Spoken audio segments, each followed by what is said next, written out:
PodCat, el podcast d'urgències i emergències mèdiques en català. Hola, benvingudes a l'Empodcat, el podcast d'urgències i emergències en català. Aquest és l'episodi 50, que si ens escolteu sovint vam dir que, ostres, havíem de fer alguna cosa per l'episodi 50. Bé, ara en parlarem. D'una banda, els que perpetrem aquest podcast som jo mateix, l'Albert Oms, i a l'altre costat, a l'Empordà, tenim en Xavi Basurto. Hola, bon dia, Xavi. Hola, bon dia a tothom. Vols que em presenti o no cal? Vols dir que cal? Ja ens coneixem prou. Vale. Deixa'm parlar de aquest episodi 50. N'hem estat parlant i hem decidit que per no trencar una miqueta aquesta dinàmica de fer els nostres podcasts de temes clínics, doncs el que hem decidit és que el 50 farem un podcast normal i corrent, que ara us explicarem de què va, però farem un episodi especial, que el farem presencial. El Xavi i jo gravarem per primera vegada junts en el mateix lloc, encara que no us ho creieu. Són 50 episodis que hem gravat cadascú a casa seva, o on fos. Ens hem vist alguna vegada, però no gaires, Així en directe. Ben poques. I hem decidit que farem un episodi presencial i que una miqueta serà doncs, un metapodcast. Parlarem del nostre podcast. Què fem, com ho fem, per què i tot això. Els que seguiu el grup de Telegram, ja ho introdueixo, tenim un grup de Telegram, que l'enllaç el trobareu a la nostra pàgina web, empod.cat, on doncs, els nostres oients, que ara em sembla que ja hem passat de 140, ens expliquem les penes, doncs allà explicarem els detalls, on ho gravarem i quan i tot això. En principi, si algú vol venir de públic, doncs no ho tenim previst, però vaja, si fa falta, doncs ja veurem. Igual fins i tot ens tirem a la piscina i fotem un streaming per YouTube. Clar que sí. Jo què sé. I per quan està previst això, Albert? Doncs mira, bona pregunta. Aquest que estem gravant ara pretenc publicar-lo el 27 d'octubre. Doncs em temo que serà després, perquè la vida no dona per tant. Cap a mitjans de novembre o principis, no? A veure si podem fer-ho per principis de novembre, va. Molt bé. Això també ho publicaré al grup de Telegram abans que estigui publicat l'episodi, per tant, els nostres oients del grup de Telegram també ja podeu dir-hi la vostra. Val, fantàstic. Bé, i un cop fet aquesta introducció de l'episodi especial per celebrar l'efemèride dels 50 episodis, anem al que anem a fer habitualment, parlar de temes clínics. El tema d'avui, mira, fot gràcia perquè a vegades ens pensem que no ens escolta ni Déu, i doncs veu que sí. Sí. Jo vaig deixar anar, ja no recordo ni quin episodi, però ja em fa una tonteria. A mi m'agraden molt les maquinetes i vaig sentir un podcast que parlaven d'una maquineta collonuda pels diabètics, que és una bomba d'insulina que, bueno, un pàncreas artificial, tu, que l'usuari no ha de fotre res i la màquina ho fa tot. I ho vaig deixar anar, així com el que no vol la cosa. Doncs bé, un dels nostres oients ens va posar en contacte amb la nostra convidada d'avui, perquè avui tenim convidada. Ostres, no som tu i jo sols avui? Sí, Xavi, tenim convidada avui, sí. Que és la doctora Mònica Navalpotro. No som dos senyoros de mitjana edat, avui no. Avui, per sort, som més gent. Hi ha pluralitat, avui. Molt bé. Doncs bé, la doctora Mònica Navalpotro, que ara es presentarà ella, ja la coneixia. De fet, he tingut el goig, i és un goig, d'haver treballat amb ella uns quants anys. La recordo com una professional excel·lent i sé que encara ho és. O sigui que, Mònica, sisplau, si vols presentar tu, abans no et foti més la pilota. Bon dia, Albert. Bon dia, Xavi. Bon dia. Doncs m'estàs fent ficar vermella i tot, al final. Doncs sí, com diu l'Albert, jo soc metgessa. Tota la meva carrera l'he fet a urgències i a la prehospitalària, tot i que, bueno, al seu moment em vaig formar com a metge de família. I tot i que vingui com a metge, la veritat és que avui vinc més com a pacient. Jo soc diabètica des dels 10 anys i tots aquests anys, penso que això va ser un debut a l'any 85, l'evolució que ha tingut el tema de la diabetis és espectacular. Sí que la base és la mateixa, en certa manera, jo menjo, m'he de punxar insulina, però el sistema no té res a veure. Hem passat des de les ampolletes d'aquella insulina de porc que havies de guardar a la nevera, anar sempre amb bossetes de gel, xeringuetes i que et miressin malament, punxant-te en algun lloc públic, a el que diu l'Albert, no? La maquineta, que ara us explicaré una mica com funciona i tot i que l'has de seguir vigilant i has de continuar fent coses, la llibertat que dona i el control que t'arriba a donar és espectacular. Com que el nostre oient és molt variat, potser hauríem de començar explicant una miqueta les 4 bases d'això que ens has comentat, que la diabetis, el tractament no ha canviat, només ha canviat la forma de fer-ho, però el tractament bàsic i tot això, potser ens ho podries començar explicant una miqueta de què va això de la diabetis, perquè a més tenim diabetis 1 i diabetis 2, que és el mateix però no ben bé, oi? No és exactament igual. Sí, us explico com m'ho van explicar a mi quan jo era petita, no? Que era com una mica un conte. Tu menges, el menjar se'n va fins a l'estómac, allà es trenca, hi ha diverses substàncies, hi ha greixos, hi ha proteïnes i una d'elles són els sucres. Els sucres passen a la sang i perquè puguin entrar a les cèl·lules i aprofitar-se aquests sucres i donar-nos energia, necessiten una clau, que és la insulina. Clar, una persona que no té diabetis, doncs aquesta insulina la va secretant el pàncreas sense cap problema i a mesura que va entrant sucre a la sang, el pàncreas va alliberant insulina, va alliberant clauetes i diguem que és com equilibrat. Tant sucre entra a la sang, tantes clauetes allibero, tanta energia entro cap a dintre les cèl·lules. Però en el cas dels diabètics no. Els diabètics tipus 1, el problema que tenim és que el nostre pàncreas, per un motiu o un altre, deixa de fabricar insulina. Llavors aquesta insulina necessites que te la donguin des de fora, és a dir, tens que injectar-te-la. No hem trobat encara un sistema amb el qual tu puguis menjar aquesta insulina, per exemple, que es pugui fer en format pastilles. Aquest seria el diabètic tipus 1, el que no té gens d'insulina. El diabètic tipus 2 sí que té insulina perquè encara el seu pàncreas pot continuar funcionant, però, per exemple, és com que aquelles claus no funcionen prou bé. Llavors necessito una pastilla perquè millori la secreció d'insulina. O el pany de la porta de les cèl·lules tampoc funciona prou bé, amb la qual cosa necessito un altre tipus de pastilla que ens millori aquests receptors perquè entri la insulina i pugui obrir la cèl·lula i pugui entrar el sucre dintre de la cèl·lula. O sigui, poden ser més variats. I inclús tenim tipus 2 que acaben punxant-se una mica d'insulina, perquè aquell pàncreas ens secreta una mica, però no tota la que necessita. Amb la qual cosa per això també tenim tipus 2 que poden anar amb pastilles i insulina a més. És tota aquesta combinació. Però els tipus 1 realment necessiten insulina, sí o sí. No funciona el pàncreas, l'hem de donar des de fora. I la insulina intranasal existeix ja o no? Estan en ello. El que passa que, diguem que no és tan fina com podria ser el sistema que tenim la bomba. És a dir, el sistema fisiològic el que fa el que us deia, a mesura que jo vaig menjant, el sucre que va entrant a la sang, el pàncreas pot anar alliberant la quantitat d'insulina que jo necessito. I el tipus de bombes, aquestes com la que jo porto ara, que és la que considerem el pàncreas artificial, va alliberant quantitats d'insulina en funció de la glicèmia que tenim. En canvi, totes les insulines, sobretot les lentes, aquelles que punxàvem abans que tenien una vida mitja molt més llarga, o les intranasals, no van tan afinades, no van tan a la quantitat concreta que puguis necessitar en aquell moment.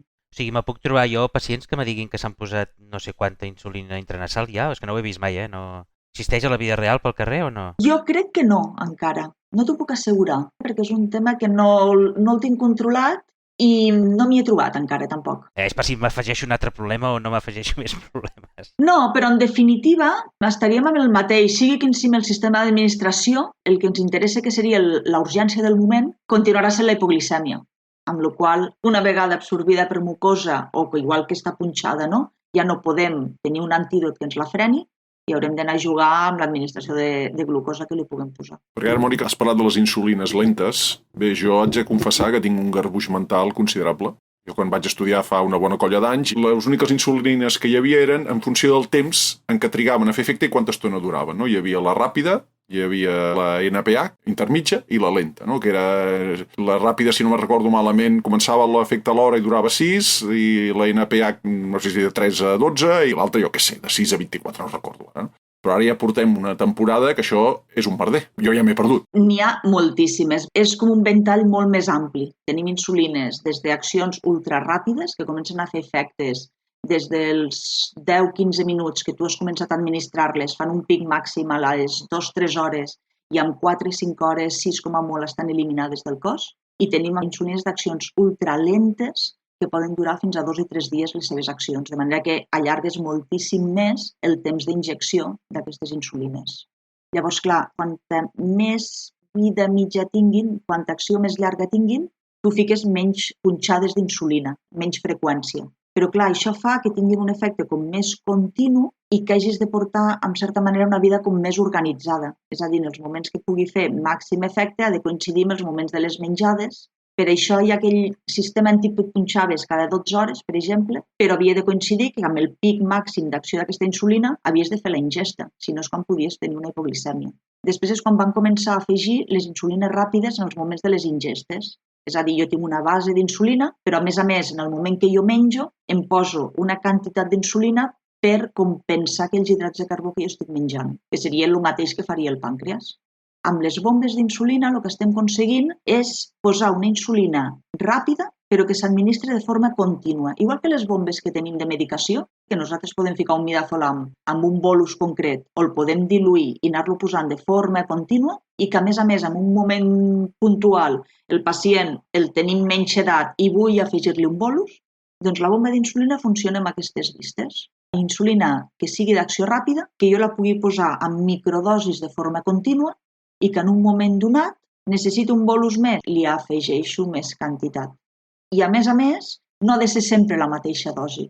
Llavors, suplim aquelles insulines que teníem abans d'accions més planes, afegint bolus ràpids, amb una acció més contínua i més dirigida a com està el valor de sucre d'aquell moment. Perquè la insulina aquesta que hi ha a les bombes és la insulina ràpida Sí, i aquesta és la que seria la més fisiològica, és la més similar a la del pàncreas, perquè suposo que les d'acció intermèdia o perllongades, això deuen ser modificades o deuen ser diferents, no?, que la natural del pàncreas o no? sí, totes ho són perquè són artificials, en definitiva.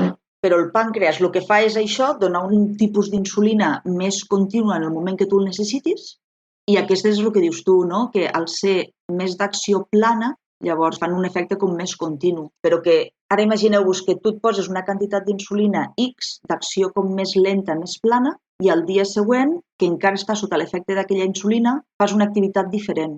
Llavors ja no pots modificar-ho, almenys en quant a quantitats d'insulina. Hauries de jugar més amb menjar més. En canvi, amb la bomba, tu pots anar més al moment. I així no hi ha bombes amb dos tipus d'insulina i que l'usuari pugui decidir ara em poso una cosa i ara després una altra? No, les bombes en principi totes funcionen amb insulines ràpides. Sí que pot variar el tipus d'insulina ràpida que puguis utilitzar. És a dir, una ràpida d'aquestes ultraràpides, d'efecte immediat als 15 minuts, o una més tipus regular que l'efecte pugui començar a la mitja hora o així. Però es tira més a les que siguin d'accions com més ràpides, perquè d'aquesta manera la tens més controlada. De fet, la bomba té una part amb la qual tu li pots dir quan creus que té vida mitja aquella bomba. És a dir, la mateixa insulina, tot i que a mi el prospecte em digui que comença a fer acció als 15 minuts i que té un pic màxim a les 2 hores i té una vida mitja fins a 4 hores, jo puc reprogramar la bomba dient-li no, aquesta insulina que t'estàs posant tindrà una vida final de 3 hores. Perquè d'aquesta manera la bomba sap que a les 3 hores d'haver ficat aquella dosi ja no tindrà efecte aquella insulina.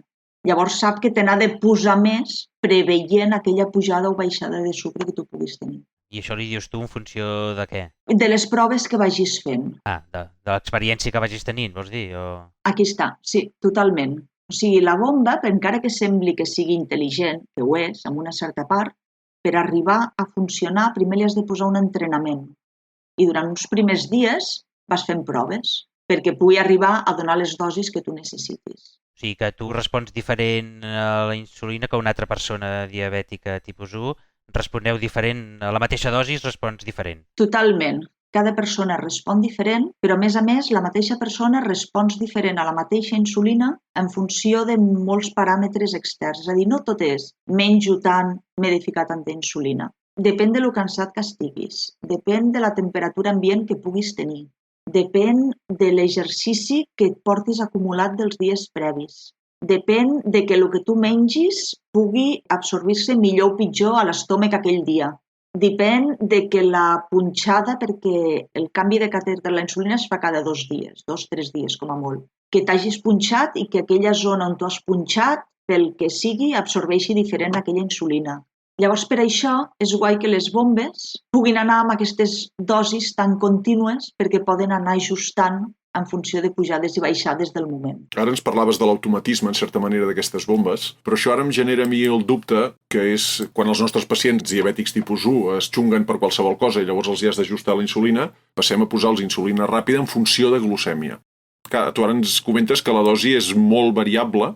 Quan els metges prescriviu aquella dosi de tant a tant, doncs de 150 a 200 n'hi posarem tant. Com es compta això? És a dir, com sé jo quanta insulina li haig de posar a algú? Això és el que seria el factor de sensibilitat a la insulina. És a dir, jo em poso una unitat d'insulina i em fa baixar tants mil·lígrams de decilitre en cap de X temps, que és quan comença a fer acció la insulina. Doncs tot això és assaig-error. És a dir, quan ho fem per unes taules, el que deies, una pauta de base. Una unitat d'insulina per quilo pes de persona, que la ficarem 24 hores i, a més, la meitat la poso en format d'insulina lenta, l'altra meitat la poso en format d'insulina ràpida i la divideixo pel nombre de menjades i vaig partint.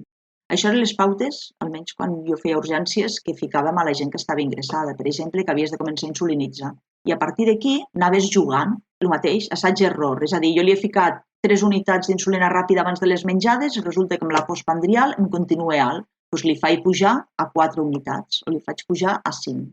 Amb la bomba continuem fent el mateix. De fet, una cosa que no us he explicat poder és que dintre de les bombes tenim les que es consideren pàncreas artificial, que són aquestes més intel·ligents, que van vinculades a un sensor. És a dir, nosaltres, el sistema tradicional era, jo em faig un BMTs, el que entenem de punxadeta al dit, miro la glucosa com estic i en funció d'això em punxo la insulina. Amb els sistemes moderns això ho substituïm per aquest tipus de sensors que mesuren la glucosa a nivell subcutani i llavors la bomba d'insulina em dona la quantitat d'insulina que necessito en aquell moment. Comencem a programar la bomba amb unes insulines de base. També ens basem una mica amb les pautes aquestes. Doncs necessito una unitat per quilo de pes. I jo programo la bomba perquè em doni una unitat per hora durant 24 hores. I em vaig fent controls. I a mesura que vaig veient que al matí vaig amb massa insulina o vaig amb massa poca, doncs jo retoco la bomba una altra vegada. I li dic, en lloc de donar-me una unitat per hora, dóna-me'n 1,5 o dóna-me'n 0,8. I puc anar retocant hora per hora la dosi d'insulina que jo vull que em doni. Llavors, a partir d'aquí, com va vinculada amb un sensor, va com aprenent. I durant no recordo exacte, si eren els 10 primers dies, una cosa així, és com que la bomba va aprenent de lo que anem veient durant els primers dies i després ja pot començar a funcionar de forma autònoma. Posant-li aquesta base de paràmetres, és a dir, jo he començat a funcionar amb una dosi basal, li he ficat el meu factor de sensibilitat, que és aprenentatge, és a dir, jo vaig a provar, m'hi fico una unitat d'insulina quan estic a 150 i al cap d'una estona miro a veure quan m'ha baixat. Que m'ha baixat fins a 100? Doncs sé que una unitat d'insulina em fa baixar 50. O que m'ha baixat fins a 120? Doncs sé que una unitat d'insulina em fa baixar 30. Llavors, a partir d'això, jo li programo la bomba i li dic, mira, de les 9 del matí a les 2 de la tarda, quan tu em poses una unitat d'insulina, jo baixaré 50 mil·lígrams de decilitre. O a la tarda, perquè tornem al mateix, no sempre és igual això. Del matí a la nit a la tarda, el ritme circadià pot fer variar que la mateixa unitat d'insulina em faci baixar més o menys. I jo tot això li dic a la bomba. Mira, de tal hora a tal hora tinc aquest factor de sensibilitat. De tal hora a tal hora tinc aquest altre. I llavors ella va jugant amb tot això. Jo pensava que tots les persones que portaven una bomba d'aquestes d'insulina, tots portaven un sensor sempre. No tothom. O sigui, tenim gent que va amb sensor per saber a quan està i no haver-se de punxar el dit contínuament i llavors es punxa amb bolígraf les unitats d'insulina que necessita. Tenim gent que van amb bomba però continuen punxant-se els BMTs, no és tan habitual. Tenim bombes que no van vinculades directament al sensor, és a dir, jo amb el sensor puc saber a quan estic, però tot i que a la bomba li he marcat una base, després jo puc modificar aquesta base. I tenim el sistema de pàncreas artificial, que aquest és el que va, la bomba vinculada al sensor. Llavors la bomba pren decisions autònomes en funció de lo que li diu el sensor. I aquí sí que puja i baixa dosis, de forma autònoma. I aquesta, en principi, té més avantatges que tota la resta? O per què una gent no porta aquest sistema de pàncreas intel·ligent? Per temes econòmics o per temes de, jo què sé, no en tinc ni idea. Comencem pels temes econòmics. A dia d'avui, cada vegada anem modernitzant i cada vegada es va implantant més aquest sistema. Però siguem realistes. Jo quan vaig començar recordo que no hi havia màquines de BMTs. Jo la vaig poder aconseguir gràcies a un conegut metge que la va poder comprar a través del col·legi de metges i tot. I era caríssima. A dia d'avui te la regalen. Doncs jo crec que arribarà un punt que aquestes bombes pàncreas artificials acabaran sent sistemàtiques per tothom. Però a dia d'avui suposo que encara hi ha un pool de gent que no es pot arribar a que se li posi tothom. Pel que sé, els criteris una mica eren començar, per exemple, amb la gent amb més mals controls, amb la gent que fa hipoglicèmies, sobretot nocturnes, que passen desapercebudes. La connexió que està entre el sensor i la bomba, el bo que té és que quan tu comences a pujar de glicèmia, ella augmenta la quantitat de dosi que va donant així de base. Quan tu comences a fer una hipoglicèmia, talla l'administració, frena perquè no arribis a fer la hipoglicèmia. I em puc trobar un pacient amb un sensor sense bomba, també, no? Sí. I de fet jo crec que és més habitual trobar-se pacients amb sensor sense bomba perquè el sensor et substitueix la punxada del BMTs. A més, penseu que els BMTs, tu saps com estàs de glicèmia ara, en aquest moment. El sensor et dona una pauta, és a dir, no només et marca com estàs ara, sinó que com fa medicions contínues, et marca una fletxeta amb la qual t'està dient la tendència que tens. Estàs a tant, però amb tendència a pujar o amb tendència a baixar. I això et permet prendre decisions. Em fico més insulina per no seguir pujant, menjo alguna cosa per no seguir baixant. Aquests sensors són aquests discos que es porten aquí darrere el tríceps, no? Sí, depèn del model que portis, de la marca. Els que es veuen més habituals és aquest, és el Freestyle, és probablement el més econòmic, el que té més durada, si no recordo malament, perquè crec que es poden portar entre 10 o inclús 15 dies pot estar. D'altres, per exemple, jo porto de la marca Medtronic perquè és el que va vinculat a la bomba.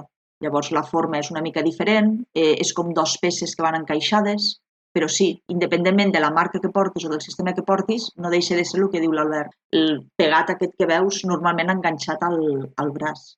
Sí que és veritat que es pot ficar en altres zones del cos, però amb adults és on més es recomana. Amb nens moltes vegades ho veureu enganxat al cul, també. I això entenc que porta un fibló subcutani o intradèrmic o no sé on te va, no? Sí, és subcutani i és com un fiblonet metàl·lic, però extremadament fi, que igual que les vies, s'inserta amb un... és un aparell perquè no t'hagis de fer tu la força de punxar. No sé com explicar-ho. És com si t'haguessis de tirar un dard, no? Llavors va un aplicador que tu fiques el sensor allà, l'apretes, es dispara i retires la mica de fiador o catèter, que seria el que te l'injectaria. I aquest sistema, de fet, és tant pel sensor com per la minivia que injectes el catèter de la bomba d'insulina. I aquest sensor com es comunica amb la bomba? Ara hi ha qüestió... Bluetooth. Sí. Tu agafes la bomba i quan et canvies el sensor el vas vinculant cada vegada. No es perd la senyal de Bluetooth. Sí que es perd. Ah, sí? Sí que es perd. Sí, moltes vegades. És curiós, però en certes situacions o no sé ben bé per què, però sí que es perd. Perquè, a més, la connexió és del sensor a la bomba i també cap al telèfon, perquè puguis anar veient amb una aplicació tant les gràfiques de glicèmia com de la insulina que t'administra i tot. I no te poden hackejar la bomba d'insulina i... No us hi heu trobat encara, No ho tinc gaire clar, però als aeroports pita de tant en quant. Si fos una persona d'interès del Mossad, no faria servir bomba d'insulina. Aquí ho deixo. Sobretot, no feu com vaig fer jo una vegada, vale? Que això li diem bomba d'insulina, però no deixa de ser un infusor. Encara més important, sí. Vale, doncs si no parles molt bé un altre idioma, amb un aeroport no diguis porto una bomba. Sí, perquè se't poden tirar sobre uns quants, no? Sí. No, però passen aquestes coses. Molt bé. Escolta'm, llavors... Espera't un moment, Albert. Ara que estem parlant dels aeroports, per passar pels arcs de detecció de metalls i aquestes històries, t'has de treure la bomba o t'has de treure el sensor o alguna cosa o no? No, teòricament no passa res, però sí que és veritat que alguna vegada ha pitat. No tinc molt clar si és ben bé per la bomba, pel sensor o per alguna altra de les coses típic del cinturó o així que portis. L'únic que s'ha de tenir en compte són les ressonàncies, perquè són magnètiques, llavors amb una ressonància sí que t'has de treure el sensor i el hàndicap és que t'hagis de fer una ressonància. El sensor es canvia cada X dies, ja us dic, segons la marca, el model, té una durada. Llavors, algun cop ha passat, no?, que programen una ressonància amb algun dels moments que no et toqui fer canvi de sensor. Llavors, aquell sensor, per desgràcia, s'ha perdut. I la bomba, si te l'has de treure, no passa res. La desconnectes tu mateixa fàcilment, te la treus i després te la tornes a posar sense problemes, no? Exactament com si portessis un suero. El tipus de catèter el desconnectes, porta com un tap, igual que ficaries un tap a la clau de 3 vies, i llavors te'n vas a la dutxa o vas a la platja, fas el que hagis de fer.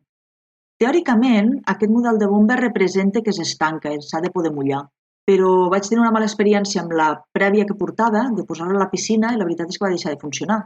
I llavors jo personalment no ho provo. Si faig alguna activitat aquàtica, intento fer algun apanyo, posant-la dintre una bossa estanca, deixant un foradet perquè surti el cable que va fins al punt de punció, per poder mantenir, no?, l'administració d'insulina. Si no, doncs amb segons quines activitats amb el submarinisme, la bomba va fora i saps que durant 45 minuts, una hora, estaràs sense insulina. El que deia, massatge-error. Començar amb uns nivells de glicèmia un pèl alts, perquè saps que faràs exercici, estaràs amb temperatura que t'ajudarà a baixar la glicèmia, però després pujarà pel fet que no has estat amb insulina, compensar-ho a posteriori. Però això ja són jocs que acabes aprenent com a pacient, no? I el catèter és subcutani normal com t'injectes tu la insulina? Sí. O és algo més gruixut? No, el catèter de la bomba pràcticament és com, jo diria que és l'equivalent com amb un 24, un d'aquells groguets pediàtrics tan xiquitins, i molt més curtet. jo no crec que arribi al centímetre o justet un centímetre. Tu te l'injectes amb un injector, retires el fiador, queda subcutani i connectes la llargadera de la bomba. O sigui, la bomba, en definitiva, tècnicament, és el mateix que les bombes de medicació que portem a l'ambulància o que tenim a l'hospital. És a dir, un aparell va com una espècie de xeringa que són uns reservoris dels quals tu xucles la insulina d'un dels bolígrafs que comprem a la farmàcia, igual que ompliríem la xeringa de 50 que l'omplim de la medicació i del suero. Allò ho traspasses a l'interior de la bomba, piques la llargadera, la purgues, punxes a lo que seria el catèter subcutani, que seria l'equivalent a la via, i connectes i va donant la medicació. A quina zona del cos es connecta l'injector aquest? Normalment són cames, panxa i cul. Es va canviant cada 2, màxim 3 dies i anar rotant les zones d'injecció. Però clar, penseu que amb això estem parlant d'una punxada cada 2-3 dies. Abans estàvem parlant d'entre 1 i 2 punxades d'insulina lenta més les punxades d'insulina ràpida que et poguessis posar 3 cops al dia abans de les 3 menjades principals i inclús si havies d'acabar ficant alguna punxada d'insulina ràpida per millorar aquelles pujades que poguessis tenir en un moment donat. O si feies un àpat entremig de les àpats principals. I hem de sospitar si un pacient que porta això amb ben febre i sèptic i tal pot ser una font d'infecció cutània, cel·lulitis i això, o és molt... no cal ni pensar-hi? És molt subcutani, però no us podria descartar tampoc. Penseu que si pel motiu que sigui se t'hagi passat el temps aquest, no?, de canviar el catèter, de que l'hagis manipulat en un moment donat sense haver-te netejat bé les mans, podria ser un motiu. El que passa que també, al ser tan superficial, no és com una flebitis endovenosa que tu no arribis a visualitzar el punt d'infecció, sinó que aquí realment és tan subcutani que en principi s'hauria de veure. I el que també hi ha a vegades problemes és que aquest catèter, tant el catèter com el sensor, va inclosa, diguem, la pegatina que te'l fixa a la pell. Pot donar problemes d'irritació de pell o d'al·lèrgies. Llavors podem tenir un pacient que us vingui perquè el punt tant d'injecció de la bomba com del sensor estigui tot irritat per un tema de les coles, irritatiu... Ara que ja hem entrat amb les complicacions de la bomba, aquesta, la que comentava el Xavi, mira, no hi havia pensat, però també és ben certa, veig com 2 possibles complicacions que són bàsicament el mal funcionament de la bomba. No? És a dir, si la bomba es torna loca i comença a injectar-te més insulina al compte, faràs una hipoglucèmia. I l'altre és, si la bomba deixa de funcionar, faràs una hiperglicèmia, no? O sigui, que es torni boja i comenci a injectar per sobre de lo que tocaria, jo crec que és com molt complicat. No hauria de passar això. Ja et dic, la que no va vinculada al sensor i que sigui de forma autònoma, ets tu qui decideix la quantitat d'insulina que li programes perquè et vagi injectant. I després, en un moment donat, li dones el seu bolus d'insulina associat a la quantitat de menjar que faràs en aquell moment. Que dongui menys insulina de la que toque? Sí. Això podria passar, però una, perquè t'hagis quedat curt de dosis, una altra, perquè hi hagi una obstrucció, per exemple. Algun cop ha passat. Nosaltres, quan fiquem una via, també visualitzem, no? Saps el típic que dius, hosti, se m'ha petat la vena, i quan jo injecto veiem com s'està inflant allò i dius, hosti, està fora de lloc o el que sigui. Aquí no és tan fàcil. Com queda subcutani, et dona la sensació que la insulina va entrant. I a vegades sí que fa mal, com qualsevol injecció, no? Que si tu, tal com està entrant el líquid, queda acumulat per allà o el que sigui, pot fer mal. Però hi ha vegades que no. Jo m'he trobat amb que m'he posat el catèter, allò en principi no et marca alarma d'obstrucció, i va entrant i dius, hosti, és que m'estic ficant superalta. I per què? I, hosti, continuo hores, me'n fico un bolus extra, continuo alta. Llavors el que et recomanen és que si al cap de aproximadament 12 hores tu veus que continues amb glicèmies molt altes o continues fent cetones, t'injectis una dosi amb bolígraf normal per compensar i canvies el sistema. I moltes vegades llavors treus el catèter i te'l veus que està acodat, per exemple. Al moment de punxar-lo, pel motiu que sigui, igual ha tocat un nòdul subcutani de greix o ha fet alguna cosa i veus que està, però en forma de L totalment, de 90 graus. I aquella insulina que està entrant allà realment no està entrant, s'està quedant bloquejada. I pel motiu que sigui, no acaba de donar-li alerta d'obstrucció a la bomba. Poder els catèters de plàstic fa una minidilatació i no ho deuen assumir, no us ho sé dir. Una altra cosa que em vaig trobar alguna vegada és que tot i que els avions teòricament estan ben visualitzats i tot, a l'aterrar d'un vol d'avió també està molt alta, perquè aquests minicanvis de pressions que fa la llargadera al catèter han fet que la insulina pugui com xuclar-se enrere, no? Retornar cap a la xeringa, per d'alguna manera, s'hagi pogut administrar més. Normalment és problema de que no administri prou bé, més que dongui més quantitat. Però sí que una recomanació és que durant els vols estiguis atent als controls de glicèmia, perquè pugui haver-hi canvis. Mira, casualitats de la vida, Just aquest cap de setmana que vaig treballar, va aparèixer una criatura que venien, perquè estava a 400 i escaig de glucèmia, i ja feia hores que estava així, i van venir... És que em va encantar perquè vaig pensar, mare de Déu senyor, quin pollastre podem liar aquí, com haguem de manipular la bomba aquesta. I venia el pare i la criatura, i ja directament van dir, no, venim que si ens pot fer la recepta de la insulina que gastem però en pluma, i ja ens ho apanyem nosaltres. I va venir, doncs goita, vam fer la recepta, i va dir, doncs ara traurem la bomba i li fotrem amb la pluma. Jo que patia tant per veure quines complicacions, i vaig dir, doncs aquests tios en saben... Bueno, evidentment, els pacients crònics aquests que de tants anys i tal són molt més apanyats que tu, en saben molt més que tu, i vaig pensar, bueno, tan petit, i goita, de la resolució te la donaven ells, no havies de posar-te xulo ni de res, goita, fas el que et diuen i resol, no? I goita, una urgència que hagués pogut ser un cacau de trucar a Déu i sa mare per entendre alguna cosa, es va convertir en 3 minuts de fer una recepta i enviar-los cap a la farmàcia. Que després altres que la farmàcia tinguin la insulina. I què van suposar que li passava? El pare va dir que segurament la bomba no estava funcionant, que això que ens passa eren passavolants, eren turistes, que clar, just el recanvi de la insulina amb el recanvi de... Això, els que treballem en lloc turístic ja sabem que no ha passat mai, malalts crònics que surten de casa i descuiden el més important que necessiten portar sempre a sobre. Això mateix. Collons, aquell dia s'ho han descuidat. Bueno, però això ens passa setmana sí, setmana també.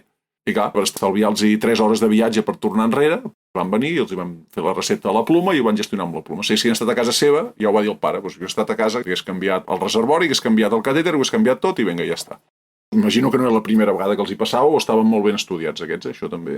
No, pot ser tot, Pot ser el que és un fallo mecànic, per d'una manera, pot ser que la insulina sabeu que s'ha de mantenir en unes temperatures, que a dia d'avui, per sort, no són tan estrictes com aquelles ampolletes que havien d'anar tot el dia amb una bossa de gel i tot, sinó que ara les plomes poden estar un mes a temperatures com més ambients, que no siguin extremes.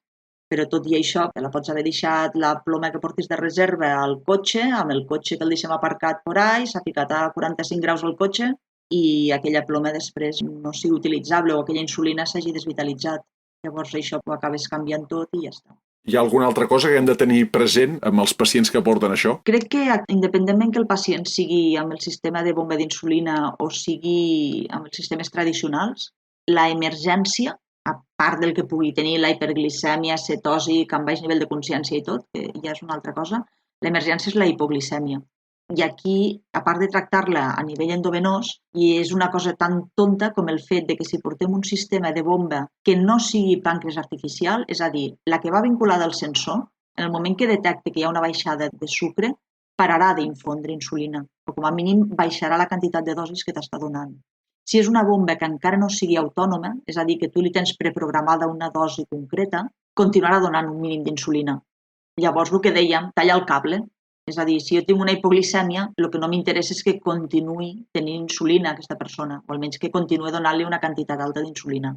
Llavors, davant del dubte, desconnectar el que és el catèter, però que si per algun motiu no veieu clar com es desconnecta o el que sigui, el cable que hi hagi que va des de la bomba fins al pacient, es pot tallar tranquil·lament. Això és un fungible, que llavors es pot tornar a canviar. O sigui que davant del dubte de pacient amb hipoglicèmia que no remonte, que li estic ficant glucosa i que no vull que continuï donant-li més insulina, tallo el cable i després ja ho solucionarem una altra vegada quan torni a pujar. Mònica, un dubte que tinc. Amb un pacient crític, que d'entrada no em sembla que tingui cap problema amb el sucre ni tot això, però jo què sé, és un TC i que s'ha d'intubar i que no sé què, i porta una bomba d'insulina, això ho desconnecto d'entrada i ho controlem des de fora, o li deixo la bomba si crec que funciona o és igual? Si porta un sistema de pàncreas artificial amb el qual tu pots veure la glicèmia que té a través de la pantalleta de la bomba, o sigui, no et cal ni anar a la seva aplicació del mòbil.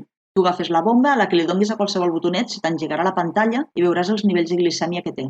Val. Jo li deixaria, perquè d'aquesta manera saps que tens una monitorització supercontínua i que els valors són extremadament fiables. O sigui, dels sistemes que hi havia alguns sensors que els havies d'anar calibrant. El primer sensor que jo vaig portar, per exemple, recordo que era com mesurava la glicèmia intersticial, tu havies d'agafar cada 12 hores i fer-te un BMTs i dir-li, el que tu estàs llegint ara amb líquid subcutani són 120 amb sang. Llavors, la màquina sabia dir, això que llegeixo ara són 120. En funcions de pujades i baixades, sabia interpretar i traduir-ho una altra vegada en un numèric. Però cada 12 hores li havies d'anar fent aquesta calibració. I sí que és veritat que a vegades tenia valors que deies, hosti, és que hi ha 40 mil·lígrams de decilitre de diferència, i 40 són molts, perquè estar a 80 o estar a 40 no és el mateix. Els sistemes actuals, la veritat és que alguna vegada allò que vas fent algun control per comprovar que funcioni i són superfins, o sigui, pots estar a 136 i que et marqui que estàs a 132 i que està molt bé. Per això et dic que si porta el sistema de que va connectada la bomba amb el sensor o tens capacitat de llegir el sensor que porta, et anirà donant un control molt fiable. I d'aquesta manera mantens que pugui continuar amb les seves dosis d'insulina i que et puguis com despreocupar una mica d'aquest tema.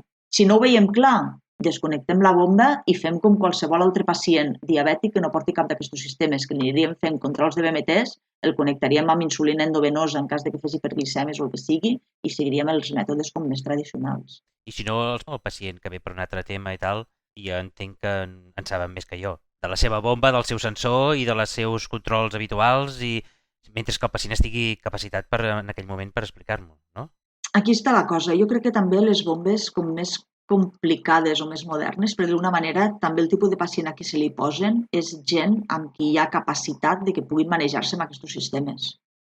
I, a més, les formacions que et dona l'hospital quan et posen un sistema d'aquestos són molt bones. O sigui, no és que aquí tens la bomba i espavila-te.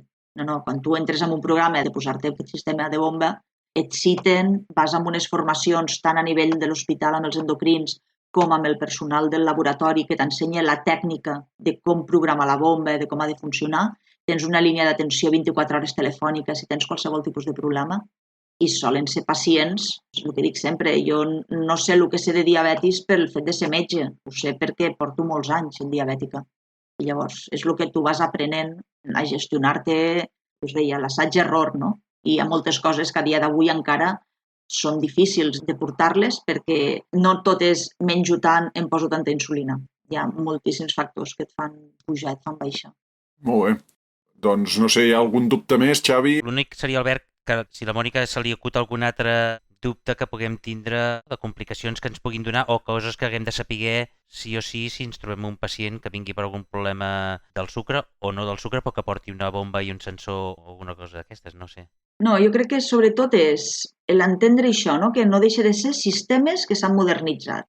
Hem substituït el punxant-se al dit, que ens diu com estem de glucosa en aquell moment, ho hem substituït per un sensor que ens està dient de forma molt més contínua com són aquelles glucoses i quines tendències hi ha. I això és el que us deia abans, és important, ¿vale? Perquè no és el mateix estar a 80, però amb una fletxeta de pujada que m'està dient que aquells 80 d'aquí mitja hora es convertiran en uns 140 i d'aquesta manera jo ja em puc posar una dosi extra per evitar aquesta pujada, que estic a 80 amb 2 fletxetes cap avall, que vol dir que aquestes 2 fletxetes, depenent de quin tipus de sensor, cada marca té la seva explicació de les fletxetes. Però igual vol dir que m'està baixant 20 mil·lígrams de decilitre cada 3 minuts. Això vol dir que si ara estic a 80, amb 2 fletxetes cap avall, amb 6 minuts, estaré a 60 o estaré a 50. O sigui, m'està començant a agafar una hipo. Cosa que jo abans em punxava, em mirava el dit i mirava, mira, estic a 80, estic fantàstic. No estàs fantàstic, estàs de plena baixada. Començo a menjar alguna cosa per evitar aquesta hipo. O sigui que el bo dels sensors és que ens ajuden a preveure complicacions tant de pujada com de baixada. Veus les tendències, no? Aquí està. A més, abans anàveu, us recordeu les llibretetes aquelles, no? Que tu anaves apuntant abans de dinar, tant, 2 hores després, abans de sopar, 2 hores després. Ara no, ara tenim unes gràfiques superxules que llavors et permet fer comparatives de gràfiques per aplicacions de manera que jo sàpigui si tinc tendència que després de dinar sempre acabo pujant massa, poder el que he de fer és posar-me més insulina a l'hora d'abans de dinar, pel factor de correcció que jo pugui necessitar. Després, abans fèiem això, ficàvem com dosis com més globals, és a dir, tu pots menjar això i punxar-te 4 unitats d'insulina abans de menjar. Amb els sistemes moderns, com estem jugant amb quantitats d'insulina molt més petites, ja no estem anant a una unitat. Estem anant a 0,01 unitat, o sigui, quantitats ínfimes.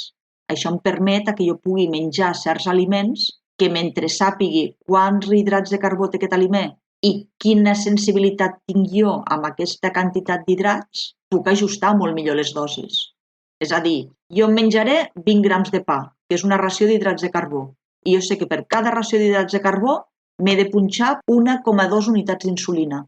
És a dir, quan jo començo a funcionar amb una bomba, jo el que faig és programar-la i li dic, tinc un objectiu de glucosa, de tant, de 100. Tinc aquesta sensibilitat a la insulina, és a dir, cada unitat d'insulina em fa baixar tants mil·lígrams de decilitre. I a més, aquesta sensibilitat jo la puc programar per hores. De tal hora a tal hora, una unitat d'insulina em fa baixar 30. De tal hora a tal hora em fa baixar 50. De tal hora a tal hora em fa baixar 20.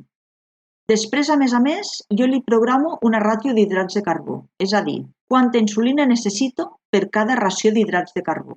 Cada ració són 10 grams de glucosa. Doncs tot això jo també ho programo. De tal hora a tal hora, cada vegada que jo em mengi una ració d'hidrats, tu m'has de punxar tanta insulina. De tal hora a tal hora, aquesta mateixa ració d'hidrats, necessito més o menys insulina, perquè tot això va molt vinculat a tot el ritme circadià del dia. Quan jo tinc tot això programat, la bomba, que va vinculada al sensor, sap que si jo estic a 130 i l'objectiu de glucosa és estar a 100 i resulta que la meva sensibilitat en aquella hora és de 20, per poder estar de 130, baixar-me a 100, m'ha de punxar 1,2 unitats d'insulina perquè jo pugui estar a 100 i no estar a 130. Doncs això és la intel·ligència d'aquest pàncreas artificial. Jo l'únic que li he de dir són els bolus extra que m'ha de ficar quan jo menjo. Ara vaig a dinar. Què menjaràs? Doncs jo li dic a la bomba, menjaré 5 racions d'hidrats de carbó. I ella automàticament, amb la preprogramació que li has fet, fa el seu càlcul.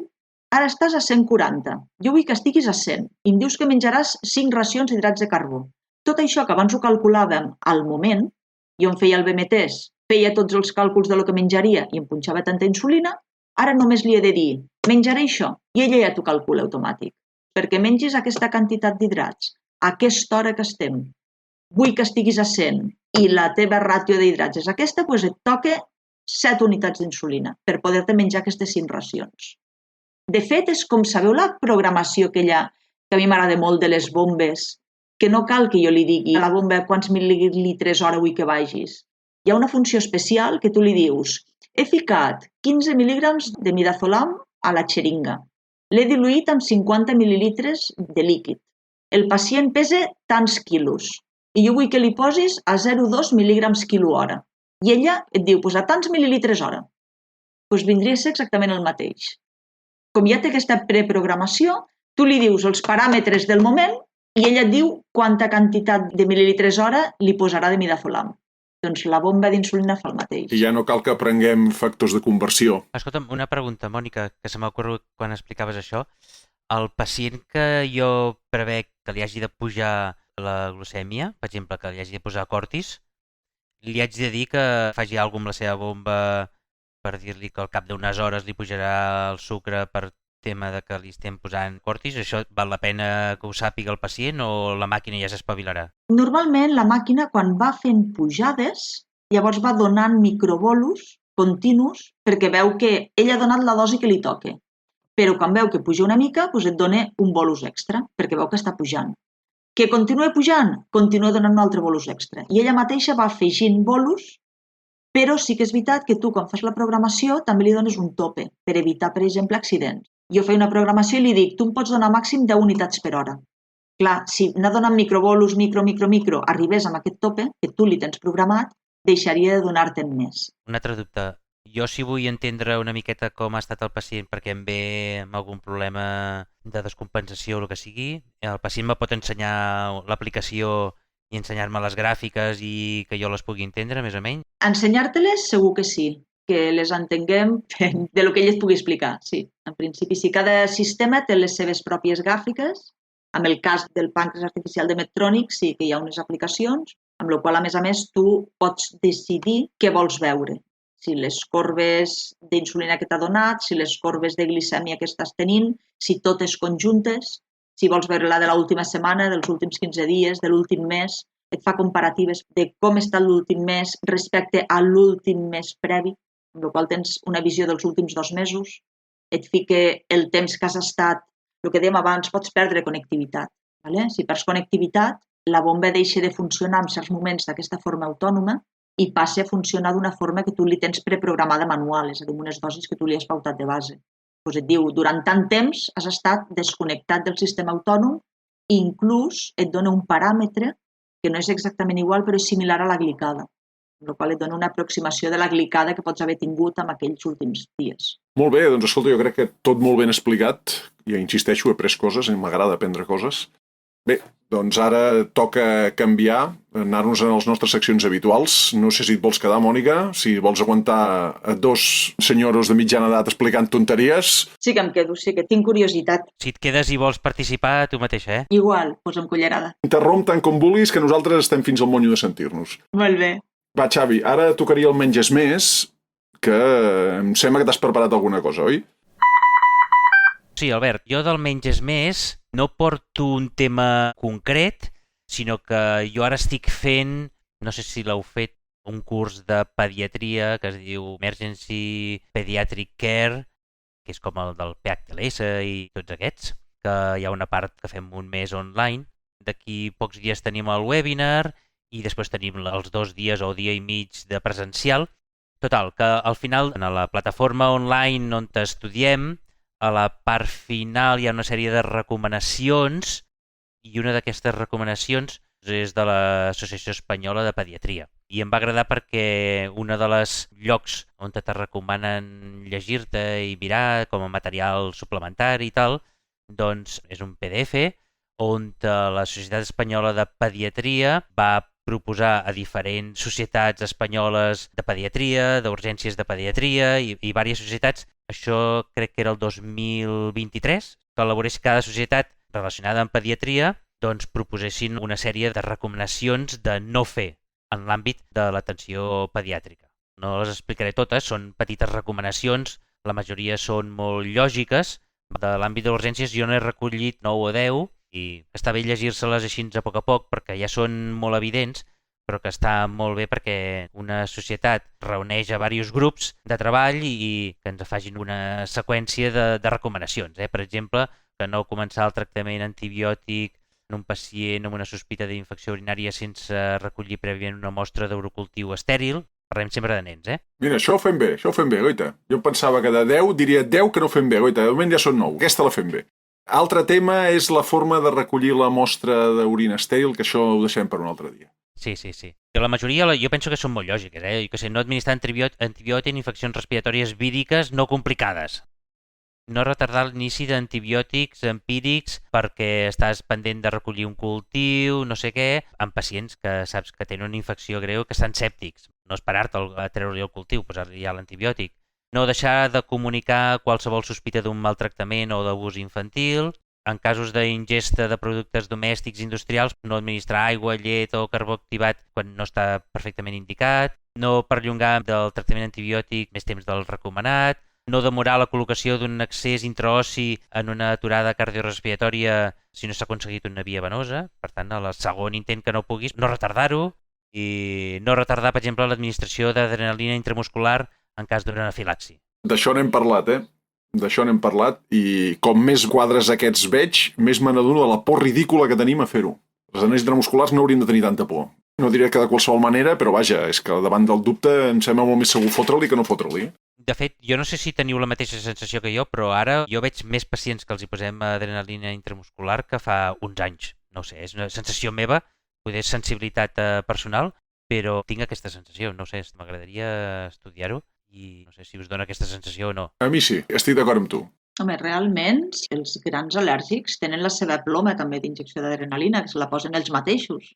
Amb la qual cosa, si te la pots autoadministrar tu mateix, hauríem de perdre molt la por a posar-li nosaltres als pacients. Entenc que puguis tindre una miqueta de por si el pacient que té una reacció al·lèrgica important, amb afectació respiratòria, cardíaca, no sé què, si el pacient té una cardiopatia isquèmica o va tindre un ictus fa X temps, home, a mi també em fa por, no? Però la resta de la gent que no té alguna patologia així que pugui suposar un problema que augmenti una miqueta la freqüència cardíaca, que augmenti una miqueta la tensió, si no hi ha un problema així especial, no hauríem de tindre cap problema especial. Sempre que li posis intramuscular i no li posis endovenosa, que és l'error que em sembla que fem més habitualment. I perillós, molt perillós aquest.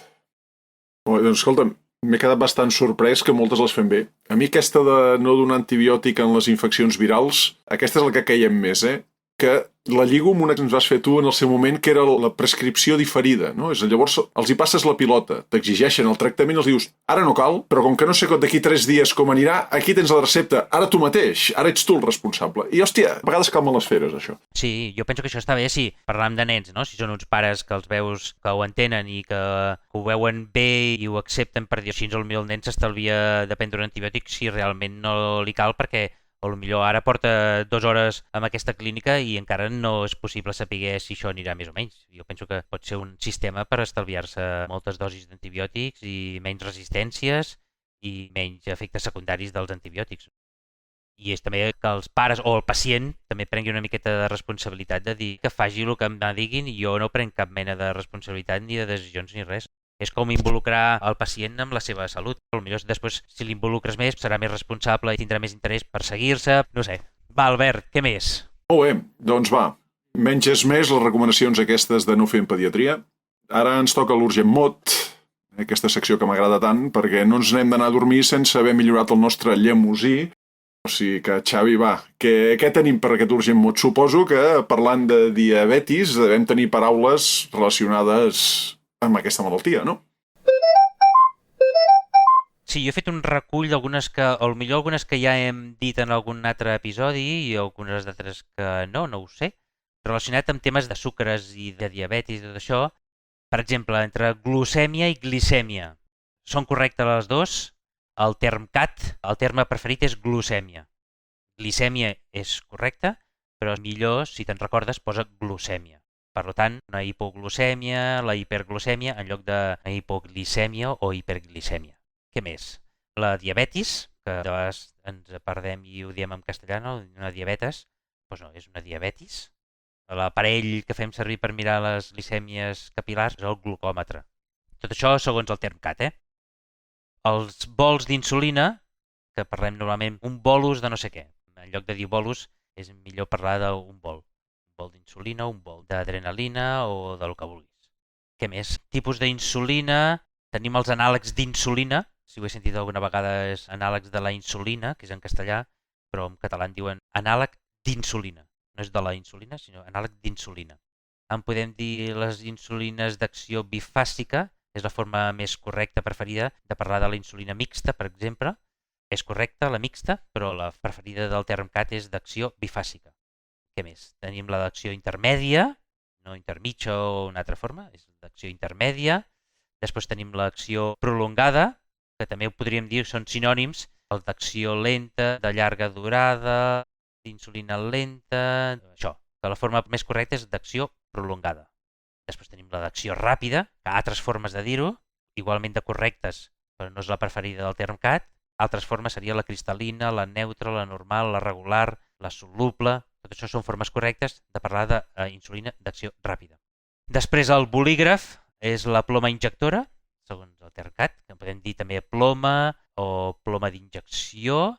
En castellà seria el bolígraf d'insulina, doncs en català és la ploma. En català no fem servir bolígrafs, sinó que fem servir plomes. I després el tema del postprandial, que recordem de posar aquesta R després de la P, que és postprandial. No sé per què em costa tant dir-ho, però és prandial, preprandial, en lloc de pandrial. És per fer l'embarbussament, això, Xavi. És per fer el 9-16 jutges, això. Sí, aquesta ja l'havíem dit algun dia. I després del tema dels sucres, ja acabo, El tema dels sucres, dels hidrat de carboni, carbohidrat o glícid, la forma més correcta, segons el term CAT, és parlar de glúcids. També correctament en pots dir carbohidrat o hidrat de carboni o glícid, però la forma més correcta és un glúcid. Molt bé. I una altra que la podem utilitzar a urgències menys freqüentment és l'hemoglobina glicada. Aquesta m'interessava saber-ho. Aquesta t'interessa?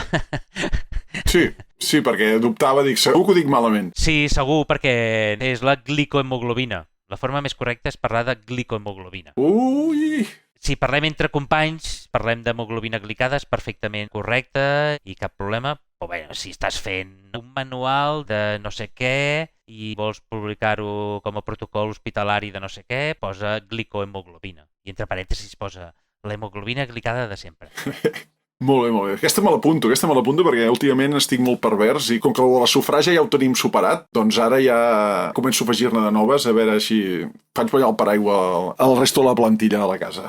En fi. Tu les que havies preparat anaven també relacionades amb el sucre, eh? Evidentment, ja me les has pres tu i...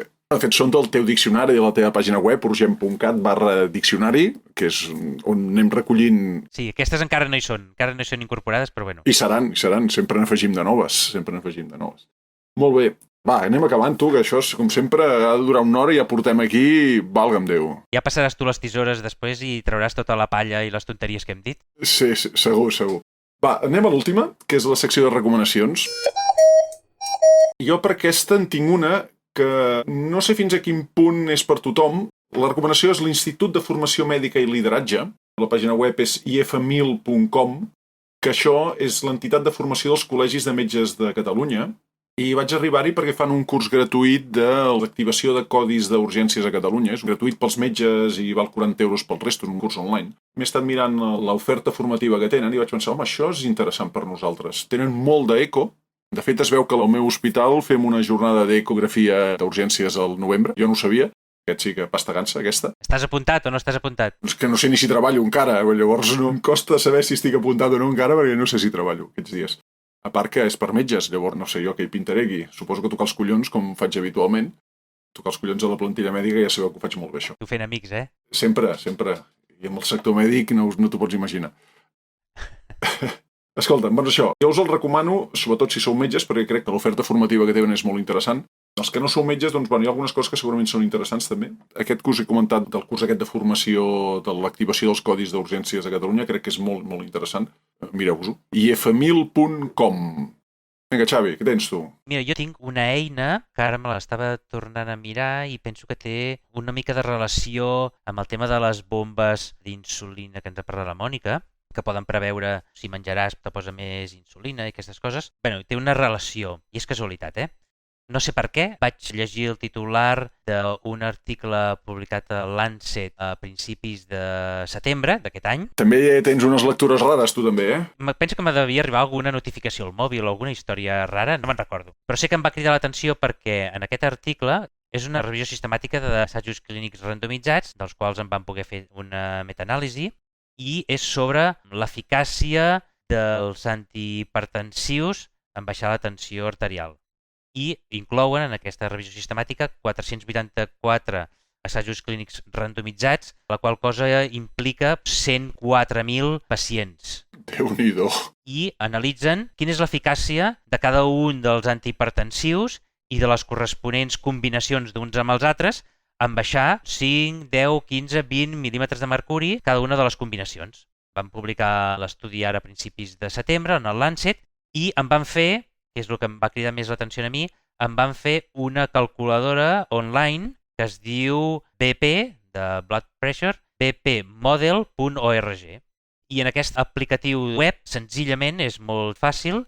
Tu li dius quins medicaments li prescriuràs al pacient. Potser si has d'enviar a casa algú perquè ha vingut que tenia la tensió una mica alterada i li vols afegir algun medicament o l'has d'ingressar i li vols començar algun tractament, doncs tu li poses un fàrmac o dos fàrmacs o 3 fàrmacs antihipertensius, li dius quin fàrmac és, quina dosi és, li dius també si saps les tensions sistòliques i diastòliques habituals del pacient i el risc cardiovascular que té el pacient, això si vols, i ell a partir d'aquesta informació que tu li has donat, de dir, doncs jo li posaré un atenolol i un diurètic.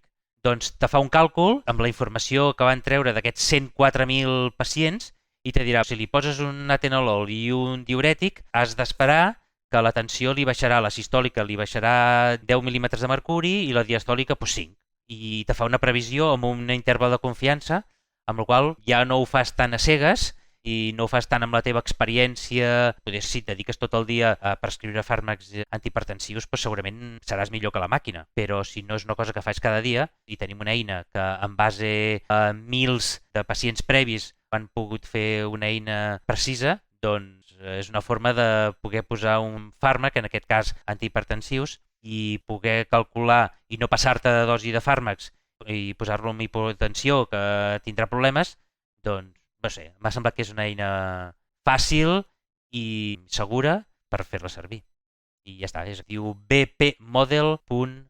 ORG. I això serveix tant per l'agut com per la medicació crònica? Jo què sé, per un hipertens de nou, per un metge de capçalera, per tenir una idea de com ha de començar... Podria servir això o no? Això hauríem de mirar la revisió sistemàtica i els estudis que van incloure perquè ens hauríem de veure quin tipus de pacients realment formaven part d'això. Jo penso que devien ser pacients més estables, que ja prenien aquest medicament o que... no ho sé. S'hauria de mirar el tipus de pacients que van incloure en els estudis que van incloure la revisió sistemàtica. Hosti, ho trobo molt interessant, Perquè sempre la sensació que tenia a l'hora del tractament de l'hipertensió és que això era can cuinetes. Saps, cada cuiner la seva recepta i ara toco d'aquí, toco d'allà, almenys aquí. Pots tenir una mica d'idea de per on aniran els tiros abans de començar a disparar. Sí. Igual podem estalviar unes quantes setmanes de prova i error a la clientela, que això sempre està bé. És provar-ho, no ho sé. Molt bé, molt interessant. bpmodel.org. Jo suposo que les cuinetes s'hauran d'acabar fent, per el mateix que dèiem abans, no? La situació de la persona d'aquell dia, però hosti, per començar el que diu l'Albert, no? Per tenir una base, superxulo. Sí, m'ha semblat que tenia un paral·lelisme una miqueta amb això, amb les bombes, no? De dir, vale, ell ja fa una previsió... Sí, ho trobo exactament igual. Sí, és exactament el mateix. Jugo amb això, jugo amb allò, molt bé, interessant. M'ha agradat, bpmodel.org, fantàstic. Molt bé, doncs escolta'm, després d'aquest episodi que se'ns allargarà, com sempre, doncs anem tancant la paradeta. Recordeu que tindrem aquest episodi especial, aquest meta-episodi o episodi de metapodcast en el qual us fotrem la turra de per què fem el que fem i com ho fem i tot això, que serà presencial en algun lloc, en algun moment. Les entrades estan a la venda ja, Albert? Segur, sí, Això. entrades. Sí. Direm que tenim les entrades exhaurides i que ja no... Que no s'hi pot anar. Sí. Jo només de pensar el merder tècnic de tot plegat, ja tremolava. Dic, hòstia, la taula de mescles, 2 micros... Bueno, i llavors, clar, bueno, tinc un merder mental a casa que ja només de veure els trastos que hauré de bellugar. Sort en tinc a casa, tinc músics que tenen trastos, perquè és que si no em sortiria cara la broma. En fi, doncs va, tanquem paradeta, ja ho sabeu, en pod.cat, us esperem en el proper episodi, esperem que us hagi agradat aquest. Donar les gràcies a la doctora Naval Potro, que ens ha explicat el tema aquest de les bombes d'insulina, que crec que és interessant i que jo he après coses, insisteixo, m'agrada aprendre coses. Gràcies, Mònica, i fins a la propera. Gràcies. Moltíssimes gràcies a vosaltres. I ens anem sentint. Doncs moltes gràcies a tothom. Vinga, a veure.